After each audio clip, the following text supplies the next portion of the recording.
Welcome to Trending in Education. Mike Palmer here. Very excited to be joined today by Dr. Leo Casey, who's the executive director of the Albert Shanker Institute.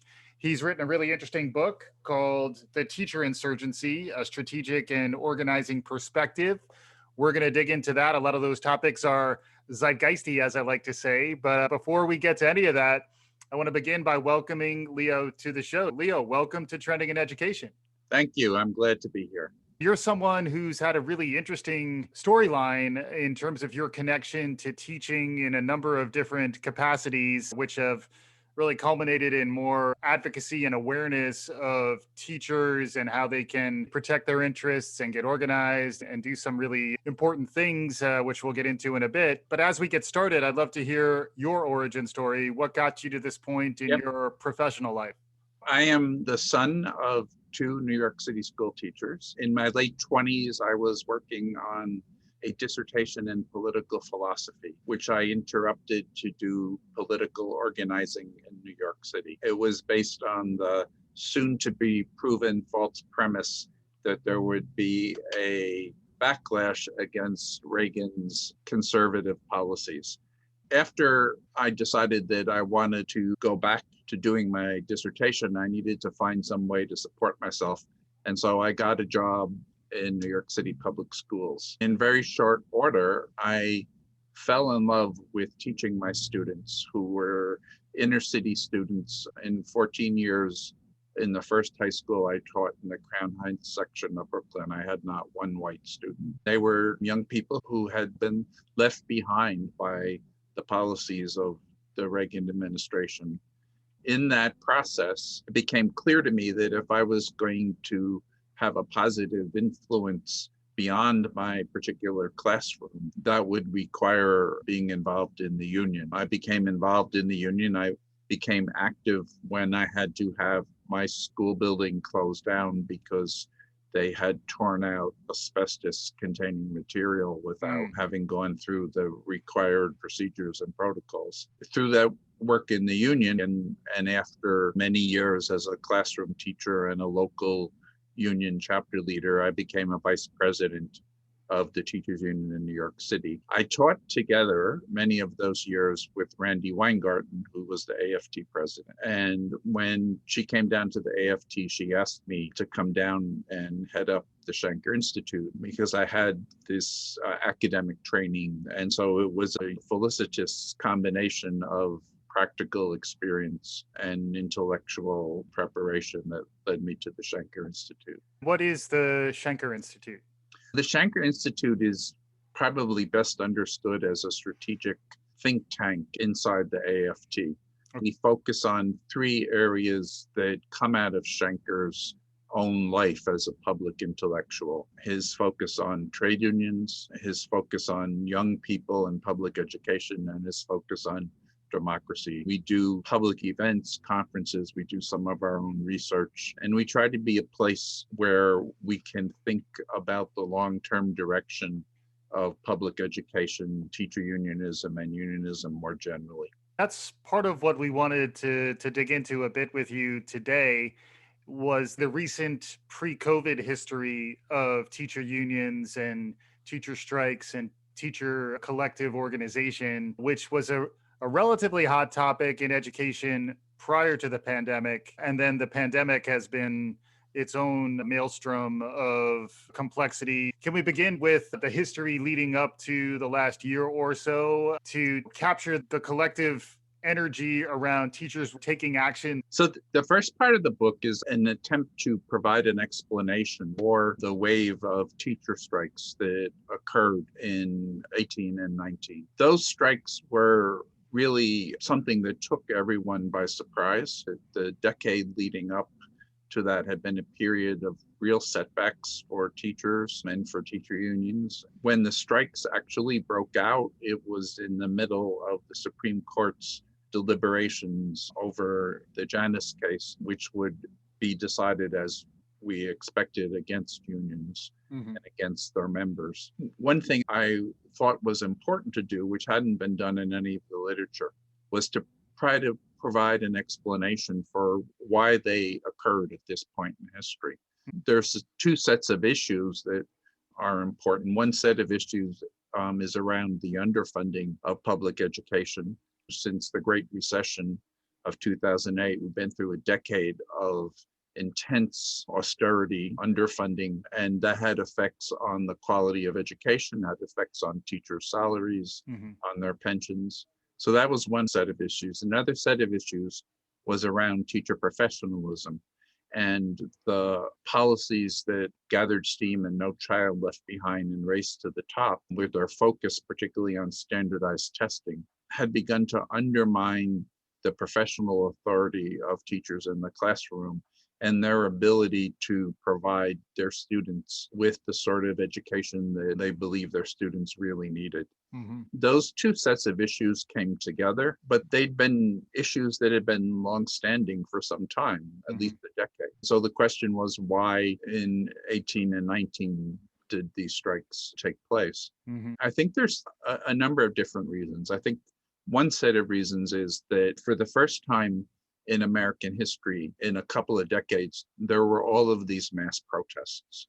Many of the teachers who were involved in these strikes had been involved in these mass protests, particularly the ones that broke out after Trump was elected. And so they came to this time period with a sort of understanding that protests could be efficacious in a way that they hadn't previously. So beginning with the Women's March Mm, 17, and then all of proceeding that. from there Yeah. led into this activity in 18 and 19. And the second thing was that a real gap had begun to open up between the expectations that teachers had when they entered teaching. They're not grand expectations, or they're modest ones, that you could have a middle class standard of living, that you wouldn't have to worry about your health insurance, you would be Hmm. able to retire in security and dignity, and Hmm. you would be able to have some meaning in your life from teaching young people. Because of what happened, there began to be a real, what I call, expectations gap between what teachers expected and what previous generations of teachers had received Yeah. and what they were actually seeing. The third development was that the political landscape of education politics was changing in some dramatic ways. And part of that you could see in changing election results, where we'd been through a period of time when people had been elected, particularly mayors, but also some governors who consider themselves education reformers. There was a wave of new mayors and new governors that had a very different sort of approach to education politics. And what was happening was that the policies of education reform had become the status quo. Previously, they had run against what they said was the status quo. Right. Once that happened, you were able to assess whether they were able to deliver on their promise. Increasingly, it was clear that they hadn't. That began to create a different sort of educational politics, a different landscape. And those three factors were crucial in combination with the issues for producing the teacher strikes. Can you shape up for us the size and variety of strike activity? Because if I recall, there Sure. were a few different flavors of collective Yes. action that were happening in this window. It all started in West Virginia. West Virginia had a tradition of statewide action because, unlike most states, the salaries and the health insurance and the pensions are basically set at the state level. The other thing that is interesting about West Virginia is that about 30 years ago, they had a statewide strike. Really, the only precedent for the strikes of what I call Teacher Spring, which happened in 2018, Yeah. was West Virginia. Hmm. So there was a little bit of a historical memory. There weren't that many people left from 30 years ago, but the oral tradition of it had been passed down. And also, I imagine West Virginia does have a history of a strong labor presence. Teachers were often the children and the grandchildren of miners, even Hmm. though the coal mining industry in West Virginia is certainly not what it once was. But there was that history. The other thing that was interesting about West Virginia that was different from the other states that followed it was that they had a relatively strong teacher union presence between the NEA affiliate, the AFT affiliate, and independent union of support workers. They had about 75% density in West Virginia. Hmm. They were able, with the strike, to win us a very significant concession in terms of the salaries that they were being given. The example of West Virginia set off a prairie fire across the country Hmm. where other states, and in 2018, they were primarily red states, where there had been state governments that had used austerity policies in a rather extreme way. There began a whole series of strikes: Arizona, Oklahoma, West Virginia. There's a whole wave of those strikes in 2018. And just to clarify, those strikes were sanctioned by the unions, or were there wildcat strikes in this mix as well? There was both. I think they were sanctioned by the unions, but there was also, I think, a significant spontaneous uprising from below. Teachers saw the example of West Virginia and there was interest in it. So it wasn't just like the unions decided that we need to organize a strike. It was the unions responding in significant measure to pressure from below. Right. And in these states, they were states where teachers were at the very bottom in terms of salaries and health Yeah. benefits. And even you're calling it a teacher spring, to me, in some ways, signaled that collective action from a grassroots level. So it was Yep. teachers on an individual level, maybe because they were activated by some of this protest culture that we were starting to see emerge, saw the ability to take that type of action. And then the union was very supportive. And then in 2019, the expansion of these strikes to a number of states that were blue states, California, Illinois being the most important ones, in Los Angeles and Chicago, the second and third biggest school districts in the nation, Oakland, Denver. There's a number of these strikes. And they point to the fact that even though situation was particularly critical in the red states, there had been rather significant underfunding of education in blue states as well. California had a longstanding problem due to Proposition 13 Mhm. with funding for public education. And they were also feeling the effects of the sort of deprofessionalization that came with No Child Left Behind and Race to the Top. So you then have what is truly a national movement in both red states and blue states. Mhm. That sets the table in many ways for the transformative year that was 2020, Yeah, where I guess in a scenario based way of thinking, there was another progression, which had 2020 not been a pandemic year, the actions in 18 and 19 may have led to who knows what.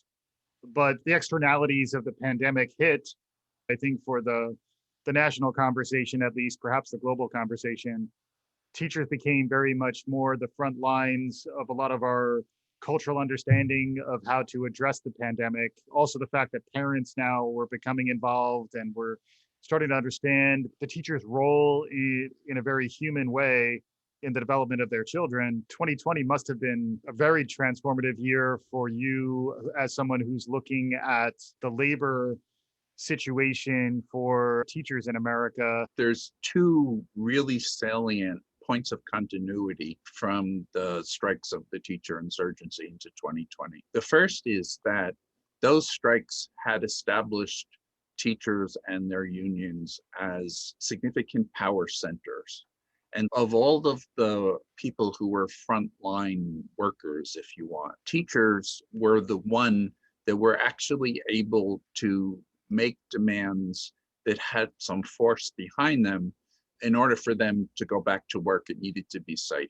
Yeah, I Uh, would say teachers and the NBA, perhaps. That's Yeah, that makes sense. Because of the action in 18 and 19, teacher unions had a profile and a readiness to represent in a more forceful way the political power that teachers had. Yeah. And the other thing that is an important point of continuity is that one of the reasons why the strikes of the teacher insurgency were so successful and why they garnered unprecedented public support was that teacher unions had pursued what is called bargaining for the common good. in their demands, they were concerned not only for issues that directly affected their salaries and their working conditions, they were concerned about the quality of education, what the experience of school was for their students, the connection between schools and communities. So that bargaining for the common good perspective was very important. And in 2020, there's a big challenge for teachers and teacher unions in how one pursues bargaining for the common good, because there are now two really important goods which are in significant tension with each other. The one good, obviously, being the health and safety of teachers, students, educational workers, and their families, because obviously all of those people go home to families. But the other good is the importance and the value of in-person learning for young people. And everything we had been saying about virtual charter schools has been demonstrated in spades over the last year. It's quite clear that without in-person learning, the well-being, academic, mental health, Yeah. social well-being of students suffers greatly. Hmm. So there are these two goods that are in tension with each other. Hmm. It becomes very important for teacher unions,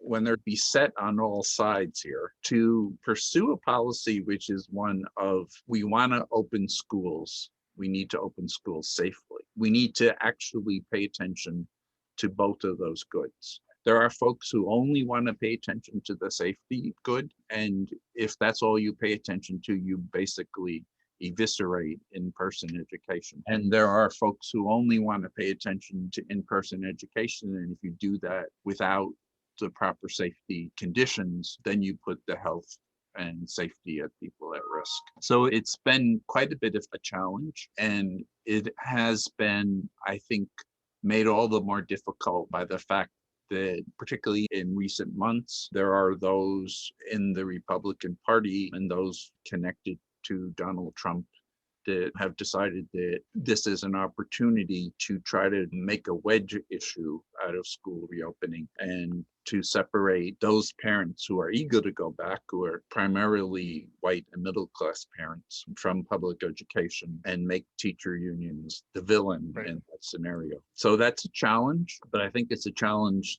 that teacher unions are up to. It's been a battle in places like Chicago and Philadelphia, Yep. to get the conditions that are necessary for a safe reopening of schools. Hmm. But in most places, we've been successful in doing that. It does feel like there is an opportunity to seize here around the ability to change, period. The idea that many of these structures, which were thought of as there's so much inertia, status quo is generally the way things are going to go. You saw the insurgency was maybe questioning some of that, but then the forcing function of the pandemic reminded us that many of the things that we assumed we had to do, including the high stakes testing, suddenly were no longer as essential when the public health concerns and some of these other concerns came to bear. It does seem like there is an opportunity to shake up the status quo and potentially defend and advocate for teachers' role in whatever the new normal will be in new ways. Where do you see this heading now that it looks like the vaccine will get out there more? Any thoughts on where we may head next?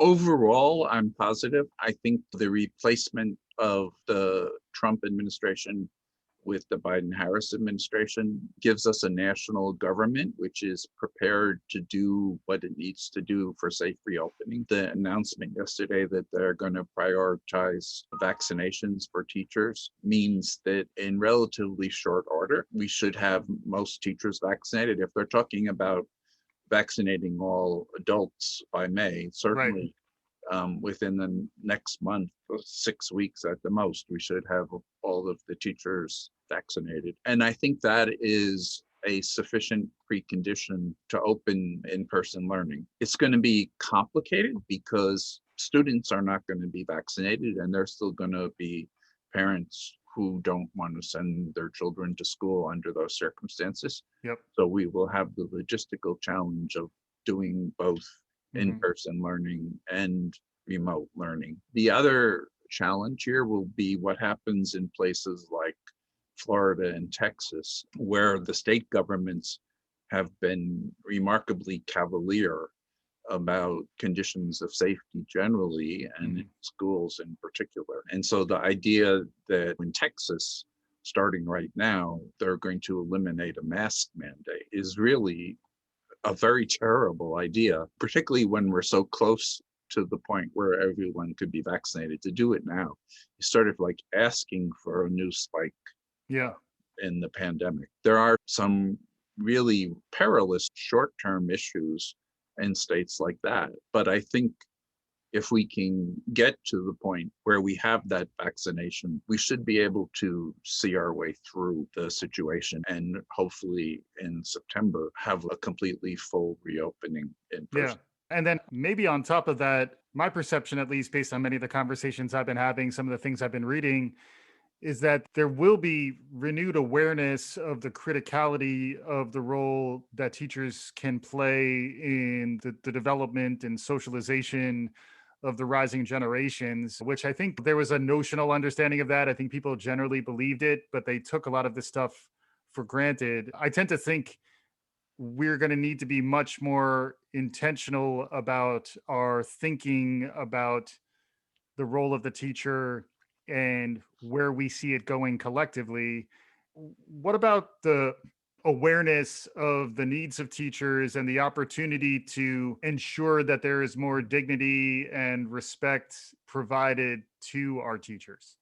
So one of the factors leading up to the teacher insurgency strikes was a decline in the pipeline because teaching conditions had deteriorated, because young people entering the profession were both having to go much deeper into debt to pay for their education, far outpacing other professional master's degrees. Mhm. And at the same time, their salaries were falling behind similar professions. All of that combined with the sense that teaching was not the rewarding profession that it had been because of the deprofessionalization, Yeah.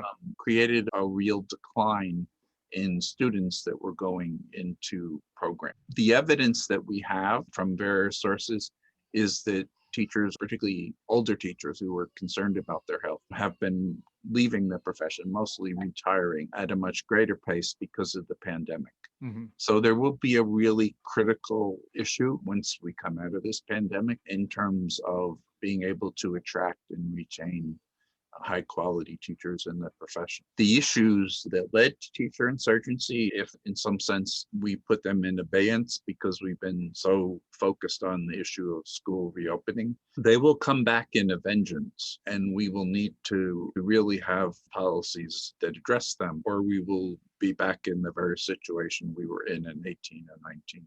What about the work of the union and the role that labor can play as we begin a new administration? What is really encouraging about the Biden administration today, the new education secretary is being sworn in. A real breath of fresh air after the last 4 years, an education secretary that at every turn was attacking public schools and teachers and teacher unions. So there's a possibility here for some real partnership.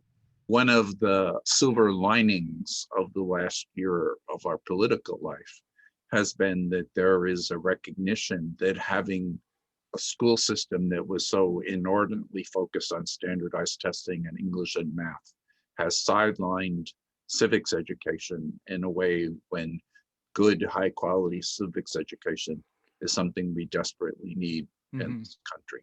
Yeah. I think there will be opportunities for teacher unions to work with the administration around things like how do we really invigorate civics education in this country, and how do we have it focused on not traditional civics, what's the structure of government, but actually on students learning the skills and knowledge they need to be active citizens in a democracy. So Yeah. that's a possibility, I think, for some real productive work. There are a lot of other issues where we're looking to be working together with the Biden administration. We will be focused with them a lot in the next few months on reopening schools, but trust me, there are a whole lot of other issues teed up. And the other thing that is really heartening is that just over the last weekend, President Biden made a statement on the importance of unions, on how unions were the force that built the middle class in the United States, that working people have a right to organize into unions and to bargain collectively, and that employers need to respect that right. It was made in the context of the upcoming vote of Amazon workers in Alabama, Mm. but it was much broader. And there has never been a United States president, not FDR, not Truman, who has made such a clear, unequivocal statement on the importance of unions. And I Hmm. think that's a expression of a philosophy of this administration that will make it very productive partnership between unions and the folks who are running the government. I'm getting some cautious optimism from you, Leo, which is always hopeful when we have somebody looking ahead in the future. What other trends are you seeing? Are there any areas of concern? Are there any places where our listeners, if they wanted to get activated or if they wanted to advocate for anything, is there anything out there? To go back to those issues which motivated the 18 and 19 strikes, what is important is insisting that state governments and local governments properly fund education. I think with this stimulus package now, we will be able to avert what really would have been some calamitous effects on public education, Hmm. but also to take up these issues of professionalism and recreating a professional culture and restoring some professional authority to teachers so that the profession itself will become attractive to teachers. Once again, they will feel that they can enter it and feel like they're living a life of meaning, a life that is productive, that there is a pleasure and a purpose in being a teacher that has been lost, I think, unfortunately, over much of the last decade. Maybe a heightened awareness of the gaps you're describing, the Yeah, idea that this profession needs our support. And many of the yeah, folks who listen to this show may not be frontline educators, but they tend to be advocates for yeah. educators. So, how do we continue to protect and grow the profession so that it's able to perform the functions that we need it to perform? I think is great advice. And now, as we're getting close to wrapping up with you, Leo, what about other things that you're noticing as we're heading into this decade? Is there anything that's capturing your imagination that may be worth sharing with our listeners? One of the things I did in the book was talk about what it meant for teachers to organize for collective action. The book is in some ways a testament to the power of collective action, that teachers can be a force for constructive, progressive change in their schools when they do come together in collective action. In the last section of the book, I talk about teaching and the discourses of teaching, which form our conception of what it means to be a teacher, the teachers think of themselves in and that they act on. And those discourses, a discourse of nurturance, our care for young people, a discourse of professionalism, how we come together as a community of professionals and create the sort of standards and capacity to produce high quality teaching, are a discourse of labor and craft and how we sustain a craft through processes of mentorship. And lastly, and in some ways most important, given the challenges that our country faces, teaching as democratic intellectual work. Hmm. And so how in our classrooms, in our schools, we're able to create and sustain in the young people that we care for Hmm. a culture of democratic citizenship. Hmm. There is no question that we are in a very critical, even perilous moment in our nation's political life. The November election, our ability to get past what happened on January 6th, has given us some breathing space, but it has by no means settled the question about whether the republic, as Benjamin Franklin would say, is something we are going to keep. And so I think the role of teacher unions and public schools, both of which are very important for our democratic health, are something that we should be paying increasing attention to Yeah. in the context of what we as teachers do collectively in our actions.